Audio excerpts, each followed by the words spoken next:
بسم اللہ الرحمن الرحیم۔ السلام علیکم دوستو، دنیا بھر کی خبروں میں آج آپ سنیں گے، لیکن اس سے پہلے اگر ہو سکے تو لائک اور سبسکرائب کا بٹن ضرور دبا لیں۔ شکریہ۔ وائٹ ہاؤس کے قریب ہونے والے حملے کے بعد امریکی صدر ٹرمپ نے کہا ہے کہ وہ تیسری دنیا یعنی تھرڈ ورلڈ کے ممالک کے شہریوں کے امریکہ آنے پر مستقل پابندی لگائیں گے، لیکن صدر ٹرمپ نے یہ نہیں بتایا کہ تیسری دنیا میں کون سے ممالک شامل ہیں یا ان کے اعلان کا اطلاق کن ممالک پر ہوگا۔ اس سے سوال دوستو یہ پیدا ہوتا ہے کہ تھرڈ ورلڈ کیا ہے اور اس میں کون سے ممالک شامل ہیں؟ کیا پاکستان، انڈیا بھی اس فہرست میں موجود ہوں گے؟ تیسری دنیا کی کوئی واضح جغرافیائی یا لفظی تعریف دوستو نہیں ہے، یہ اصطلاح عام طور پر غریب اور پسماندہ ممالک کے لیے استعمال ہوتی ہے، خاص طور پر 20ویں صدی میں جب دنیا کے بہت سے ممالک یورپی نو آبادیات سے آزاد ہو رہے تھے۔ اس کے علاوہ تیسری دنیا یعنی تھرڈ ورلڈ کی اصطلاح اصل میں ان ممالک کے لیے استعمال کی گئی تھی جو سرد جنگ کے دوران نہ تو مغربی سرمایہ دارانہ بلاک اور نہ ہی سوویت کمیونسٹ بلاک کا حصہ تھے۔ ایک طرف دوستو امریکہ کی قیادت میں پہلی دنیا تھی، دوسری طرف سوویت یونین کی قیادت میں دوسری دنیا تھی۔ ایک تیسری دنیا ابھر رہی تھی جو ان دونوں کے دائرہ کار سے باہر تھی، لیکن بعد میں تیسری دنیا کی اصطلاح ان ممالک کے لیے استعمال کی گئی جو غریب، ترقی میں پسماندہ یا ترقی پذیر تھے۔ اس طرح استحصال زدہ اور محروم ممالک کے لیے تیسری دنیا کی اصطلاح استعمال کی گئی، وہ ممالک جو استحصال اور محروم تھے لیکن دوستو آگے بڑھنا چاہتے تھے۔ تاہم تیسری دنیا کے ممالک کی تعریف اور سمجھ آج بدل چکی ہے۔ تیسری دنیا کی اصطلاح آج سیاسی اور اقتصادی حوالے سے شاذ و نادر ہی استعمال ہوتی ہے۔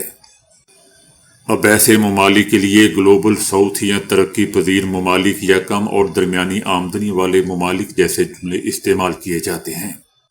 آج کل فی الحال کسی بھی ملک کے لیے تیسری دنیا یعنی تھرڈ ورلڈ کی اصطلاح استعمال توہین آمیز سمجھی جاتی ہے۔ پہلی دنیا ان ممالک کے لیے استعمال کی گئی تھی جو معاشی طور پر مضبوط تھے۔ پہلی دنیا میں عام طور پر دوستو انتہائی صنعتی سرمایہ دار ممالک شامل تھے۔ اگرچہ یہ اصطلاح اب پرانی ہو چکی ہے، آج پہلی دنیا کے ممالک کی فہرست میں جاپان، شمالی امریکہ اور مغربی یورپ شامل ہوں گے۔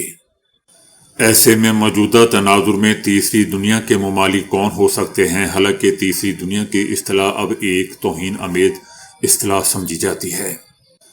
اس وقت اقوام متحدہ کی سب سے کم ترقی یافتہ ممالک کی فہرست میں 44 ممالک شامل ہیں، جن میں سے 32 افریقہ میں ہیں، جبکہ ایشیا میں ایسے 8 ممالک شامل ہیں جن میں افغانستان، بنگلہ دیش، کمبوڈیا، میانمار، نیپال جیسے ممالک شامل ہیں۔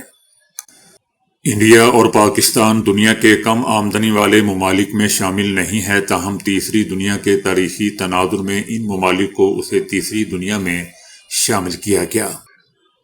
تاہم موجودہ اقتصادی تناظر میں نہ ہی انڈیا اور نہ ہی پاکستان اس فہرست میں شامل ہیں۔ اگرچہ انڈیا دوستو دنیا کی تیزی سے ترقی کرنے والی معیشتوں میں شامل ہے، تاہم انڈیا میں اقتصادی عدم مساوات کو تشویشناک سمجھا جاتا ہے۔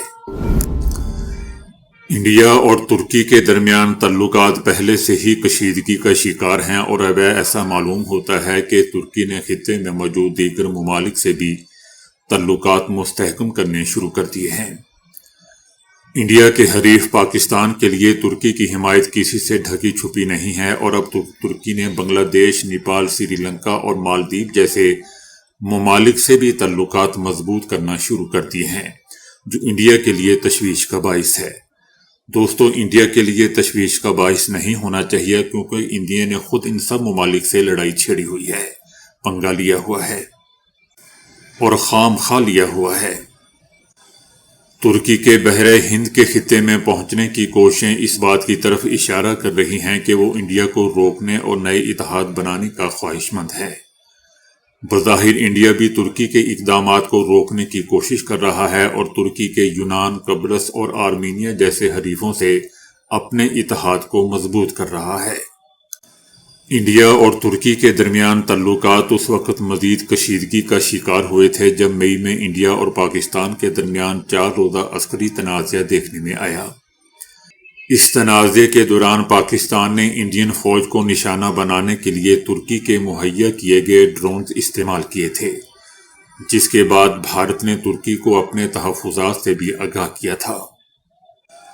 ترکی نہ صرف پاکستان کا دوسرا بڑا اسلحہ سپلائر ہے بلکہ اس کا قریب ترین اتحادی بھی ہے، جو کشمیر پر بھی اس کے موقف کی تائید کرتا ہے اور ڈٹ کر کرتا ہے۔ عسکری ساز و سامان مہیا کرنے کے علاوہ مئی میں ترک صدر رجب طیب اردوان نے انڈیا کے خلاف پاکستان سے یکجہتی کا بھی اظہار کیا تھا، جبکہ 29 اکتوبر کو ترکی کے قومی دن کے موقع پر انڈیا ترکی سے دور دور ہی نظر آیا۔ اس کے فوراً بعد ترکی نے انڈیا کو امریکی اپاچی ہیلی کاپٹرز کی ڈیلیوری میں بھی رکاوٹ ڈالی اور اپنی فضائی حدود دینے سے انکار کر دیا۔ بنگلہ دیش میں انڈیا کی اتحادی حسینہ واجد کی معزولی کے بعد ترکی نے ڈاکٹر محمد یونس کی عبوری حکومت کے ساتھ فوجی تعلقات بڑھا لیے ہیں۔ اس سے پہلے ڈاکٹر محمد یونس نے بھی کہا تھا کہ بنگلہ دیش اب ترکی کے ساتھ قدم سے قدم ملا کر کام کرنے کو تیار ہے۔ بنگلہ دیش روایتی طور پر چائنا پر زیادہ انحصار کرتا ہے، تاہم سن 2022 میں ترک دفاعی برآمدات کا ایک بڑا خریدار بن کر بھی سامنے آیا ہے۔ بنگلہ دیش میں ترکی کے جمے ہوئے قدم اسے خلیج بنگال میں بھی موجودگی کا موقع فراہم کر رہے ہیں، جس سے اس کی رسائی بحر اسود سے بڑھ کر بحر ہند تک پہنچ جاتی ہے۔ مالدیپ بحر ہند میں ایک اور ملک ہے جہاں کے صدر محمد معیزو نے نومبر 2023 میں ترکی کا دورہ کیا تھا اور اس کے بعد دونوں ممالک کے درمیان دفاعی تعاون میں اضافہ ہوا تھا۔ جنوری 2024 میں مالدیپ نے ترکی کے ساتھ $37 ملین کا ایک معاہدہ کیا تھا، جس کے تحت اسے عسکری ڈرونز ملے تاکہ اکنامک زون میں گشت بڑھائی جا سکے۔ 22 سے 27 جولائی تک استنبول میں ہونے والی ایک دفاعی نمائش میں ترکی نے سری لنکا کی بھی میزبانی کی تھی۔ اس سے پہلے جون میں ایک ترک جہاز بھی کولمبو میں لنگر انداز ہوا تھا، جسے سری لنکا نے دفاعی تعاون میں اضافے کی علامت قرار دیا تھا۔ جبکہ انڈیا اس بات پر زور دے رہا ہے کہ ترکی انڈیا کے پڑوس میں غیر عسکری سرگرمیاں اور اثر و رسوخ بڑھا رہا ہے۔ بندہ ان سے پوچھے کہ اگر تم لوگ ارد گرد سے ملکوں سے اپنا تعاون یا اثر و رسوخ نہیں بڑھا سکتے تو کیا کوئی اور ملک بھی نہ بڑھائے؟ انڈیا کا کہنا ہے کہ جنوبی ایشیا میں ترکی کے بڑھتے ہوئے اثر و رسوخ پر ہمارے تحفظات ہیں تو مودی اور اپنے بدبودار میڈیا کو لے کر دیواروں میں ٹکرے ماریں۔ اپنے پڑوسیوں سے صلح صفائی سے رہنا آپ کو پسند نہیں ہے تو پھر یہی آپ کا حل ہے۔ انڈیا میں وویلا مچایا جا رہا ہے کہ اردوان اسلامی دنیا کے رہنما بننے کی کوشش کر رہے ہیں اور پاکستان ترکی کا پارٹنر اور نظریاتی مقابلے کا حصہ ہے۔ بنگلہ دیش میں بھی ترکی جماعت اسلامی سمیت متعدد گروہوں سے روابط بڑھا رہی ہے۔ انڈیا کا کہنا ہے کہ ترکی کی انٹیلیجنس ایجنسیاں مبینہ طور پر بنگلہ دیش میں جماعت اسلامی سمیت دیگر اسلامی گروہوں کو مالی لاجسٹک سپورٹ فراہم کر رہی ہیں۔ ترکی اپنی سرکاری تنظیموں کے ذریعے بھی بنگلہ دیش میں روہنگیا پناہ گزینوں کو بھی امداد دے رہا ہے۔ نیپال میں سرکاری فنڈ سے چلنے والی ترک غیر سرکاری تنظیموں نے بھی ملک کے سرحدی علاقوں میں اپنی سرگرمیاں بڑھا دی ہیں۔ وہاں مسجدیں، مدرسے اور مسلمان اقلیتی آبادی کے لیے اسلامک سینٹرز قائم کیے جا رہے ہیں۔ انڈین تجزیہ کاروں کا کہنا ہے کہ ترکی کا جنوبی ایشیا میں غیر متوقع کردار انڈیا کے سیکیورٹی کو تبدیل کر رہا ہے۔ ترکی اب صرف تماشائی نہیں بلکہ ایک متحرک طاقت ہے۔ جبکہ دوسری طرف اس سال 17 اور 18 ستمبر کو انڈیا نے یونانی بحریہ کے ساتھ مشقیں کی تھیں۔ اس کے علاوہ ایسی ہی مشقیں 24 ستمبر کو قبرص کے ساتھ بھی ہوئی تھیں۔ ان مشترکہ مشقوں کے سبب ترکی کے لیے بھی پیچیدگیوں میں اضافہ ہو سکتا ہے، کیونکہ اس کے پڑوسی یونان سے بڑے عرصے سے تعلقات خراب ہیں۔ انڈیا کی یہ سرگرمیاں ترکیہ کے خطے میں اثر و رسوخ کو کم کرنے کی کوششوں کی طرف اشارہ کر رہی ہیں۔ روس کے صدر پیوٹن اگلے ماہ 4 سے 5 دسمبر کو بھارت کا دورہ کریں گے۔ صدر پیوٹن کے دورہ بھارت سے متعلق بھارتی سیکرٹری دفاع راجیش کمار کا کہنا ہے کہ صدر پیوٹن کے اس دورے میں دفاعی معاملات پر کوئی بڑا اعلان متوقع نہیں ہے، مگر بھارتی حکومت روس کے ساتھ دفاعی تعاون کو آگے بڑھانے پر زور دے گی۔ بھارتی سیکرٹری دفاع کا کہنا ہے کہ دورے کے دوران S-400 سسٹم پر کوئی پیش رفت متوقع نہیں، البتہ بھارتی حکومت روس سے S-400 سسٹم کی ترسیل میں تاخیر پر وضاحت مانگے گی۔ راجیش کمار کا کہنا تھا کہ دورے کے دوران روسی صدر سے اضافی S-400 یونٹس کے آرڈر دینے پر بات ہو سکتی ہے۔ لندن میں آکسفورڈ یونیورسٹی میں ہونے والا پاک بھارت مباحثہ دوستوں پاکستانی طلباء نے 2/3 اکثریت سے جیت لیا۔ دونوں ممالک کے آکسفورڈ یونیورسٹی کے طلباء نے پاکستان کے لیے بھارتی پالیسی واقع قومی سیکیورٹی کے لیے ہے یا عوامی جذبات کو بڑھانے کے لیے سیاسی نعرہ ہے کے موضوع پر ہونے والے مباحثے میں اپنا نقطہ نظر پیش کیا تھا۔ بھارتی طلباء مباحثے میں اٹھائے گئے سوالات کا خاطر خواہ جواب نہ دے پائے۔ ڈبیٹ ہال میں پاکستانی ٹیم کو 106، بھارتی ٹیم کو صرف 50 ووٹ مل پائے۔ یوں پاکستانی طلباء نے پاک بھارت مباحثہ 2/3 اکثریت سے جیت لیا۔ DGISPR لیفٹیننٹ جنرل احمد شریف چودھری نے کہا ہے کہ اس سال ملک میں مجموعی طور پر 1873 تخریب کار جہنم واصل ہوئے، جن میں 136 افغانی بھی شامل تھے۔ DGISPR کا کہنا تھا کہ اس سال ملک بھر میں 67,000 انٹیلیجنس بیسڈ آپریشن کیے گئے۔ خیبر پختونخوا میں 12,800 اور صوبہ بلوچستان میں 53,000 انٹیلیجنس بیسڈ آپریشن کیے گئے۔ اس سال مجموعی طور پر 1873 تخریب کار جہنم واصل ہوئے، جن میں 136 افغانی تھے۔ ان کا کہنا تھا کہ بارڈر مینجمنٹ پر سیکیورٹی اداروں کے حوالے سے گمراہ کن پروپیگنڈا کیا جاتا ہے۔ پاک افغان بارڈر انتہائی مشکل اور دشوار گزار راستوں پر مشتمل ہے۔ خیبر پختونخوا میں پاک افغان سرحد 1229 کلومیٹر پر محیط ہے، جس میں 20 کراسنگ پوائنٹس ہیں۔ پاک افغان سرحد پر پوسٹوں کا فاصلہ 20 سے 25 کلومیٹر تک بھی ہے۔ ان کا کہنا تھا کہ پنجاب اور سندھ کے برعکس خیبر پختونخوا میں بارڈر کے دونوں اطراف گاؤں ہیں۔ ایسی صورتحال میں آمد و رفت کو کنٹرول کرنا ایک چیلنج ہے۔ ان کا کہنا تھا کہ دنیا میں بارڈر مینجمنٹ ہمیشہ دونوں ممالک مل کر کرتے ہیں۔ اس کے برعکس افغانستان میں طالبان تخریب کاروں کی پاکستان میں در اندازی کے لیے افغان طالبان مکمل ان کی سہولت کاری کرتے ہیں۔ ان بارڈر ایریاز میں انتہائی مضبوط سیاسی دہشت گردی کرائم گٹھ جوڑ ہے، سہولت کاری فتنۃ الخوارج کرتے ہیں۔ ان کا کہنا تھا کہ اگر سرحد پار سے تخریب کاروں کی تشکیلیں اسمگلنگ یا تجارت ہو تو اندرون ملک اس کو روکنا کس کی ذمہ داری ہے؟ اگر لاکھوں نان کسٹم پیڈ گاڑیاں آپ کے صوبے میں گھوم رہی ہیں تو انہیں کس نے روکنا ہے؟